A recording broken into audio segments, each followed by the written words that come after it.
আমরা বলেছি লা ইলাহা ইল্লাল্লাহ, আল্লাহ ছাড়া আর কাউকে আমরা ইলাহ মানি না, অর্থাৎ আল্লাহ ছাড়া আর কারো আইন আমরা মানি না।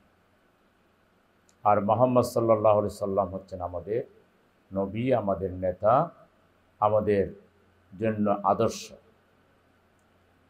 এইটা ঈমান আনার পরে এখন আল্লাহর আইন অনুযায়ী আমার নিজের জীবন, পরিবারের জীবন, সমাজ জীবন, রাষ্ট্র জীবন, মানুষের জীবনের যে বিভিন্ন দিক আছে না, অর্থনৈতিক দিক আছে, রাজনৈতিক দিক আছে, সামাজিক আছে, পারিবারিক আছে, ব্যক্তিগত আছে, বিয়ে শাদী আছে, আইন আদালত আছে, সামাজিক সালিশ আছে, ব্যবসা বাণিজ্য আছে, জীবনের যত দিক এবং বিভাগ আছে সব বিভাগের ব্যাপারে আল্লাহ তাআলা আইন দিয়ে দিয়েছে।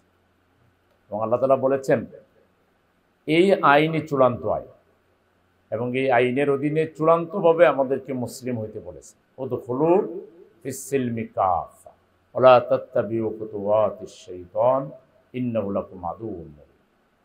আল্লাহ জানিয়ে দিয়েছেন যে শয়তানের পদাঙ্ক অনুসরণ করো না, সে তোমাদের দুশমন, প্রকাশ্য দুশমন।